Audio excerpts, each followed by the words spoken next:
What if I told you that a piece of wisdom, 3,000 years old, actually held a precise scientific key to our health today?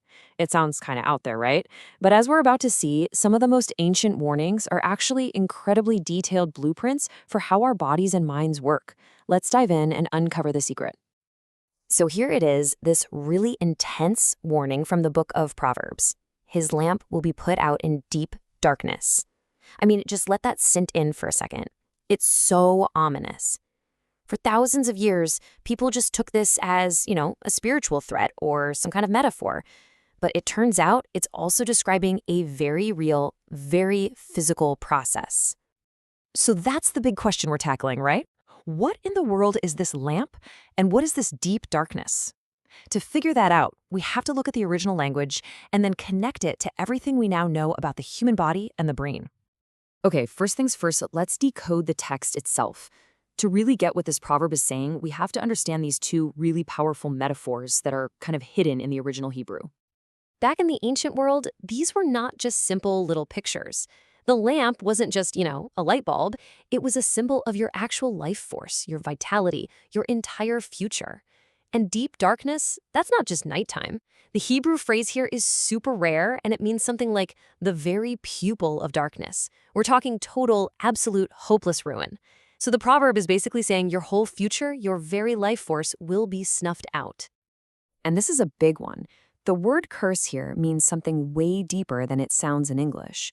The Hebrew root, mikalel, literally means to make light of or to devalue. So this isn't about, shouting an insult in a moment of anger.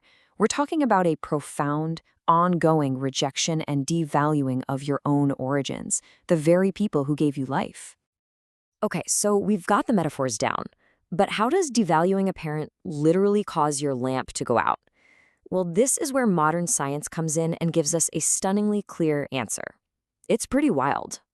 The answer is a concept called allostatic load. It sounds complicated, but think of it as the invisible weight you carry from long-term stress. It's the biological cost, the wear and tear your body pays for being in a constant state of high alert. And this isn't a metaphor, it's a real, measurable, physical thing. So here's how that chain reaction actually works. That intense, unresolved conflict, the cursing, acts as a massive chronic stressor. This just floods your system with stress hormones like cortisol, day in and day out. Over time, that constant flood builds up allostatic load, which leads to real systemic damage.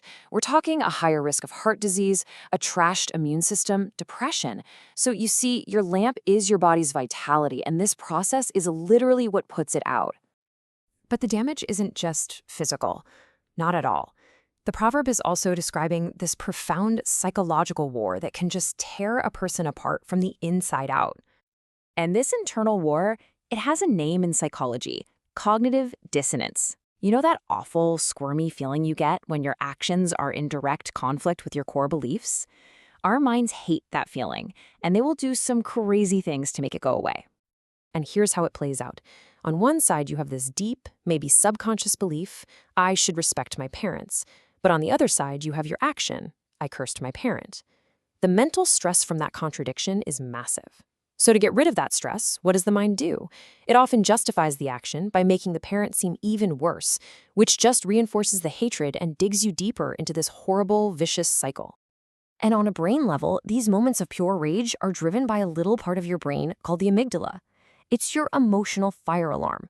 When it gets triggered, it can literally hijack your brain, shutting down the rational thinking part, your prefrontal cortex. And that's when you say and do things you can't take back, making that cognitive dissonance even worse. So we have this ancient warning and the modern science that explains it. But how do we actually use this information in our real lives? Well, this is where we find a simple, incredibly powerful life hack hidden inside all this wisdom. Let's look at a pretty common scenario. Picture this. Misaki fails a huge job interview. She's completely devastated. Her mom, probably trying to help in the worst possible way, says, "I told you so," and Misaki just explodes. She says horrible things, cuts off all contact, and in that one moment of rage, she completely tortures her biggest support system right when she needs it the most. It's a story a lot of us can probably relate to, right? That flash of anger that turns into a dumpster fire of regret. So how could she have stopped that whole chain reaction before it started? The solution is actually incredibly simple. It's the 3-second rule. If you feel that surge of rage, that curse on your tongue, then you do one thing. You close your mouth and you count to 3. That's it. And this isn't some kind of magic trick. It's pure neuroscience. That 3-second pause is just enough time for the slower, more rational signals from your prefrontal cortex to catch up to the lightning-fast emotional signals from your amygdala. It's like a biological circuit breaker. It gives your logical brain a chance to jump in and say, whoa, wait a minute, this is a terrible idea. Now, before we finish up, there is a hugely important clarification we have to make here, because wisdom like this, it can be twisted and used as a weapon if we're not careful. Okay, let me be absolutely crystal clear. This proverb is not and should never, ever be used as a tool to justify or excuse abuse. It's not a command to force someone to stay in a harmful, toxic situation. That would be a complete and total misreading of its message. You see, the true spirit of the proverb is about respecting the source of life itself. When a parent is abusive, they are the ones violating that principle. In that situation, the most aligned action you can possibly take is to protect your own life, to protect your lamp.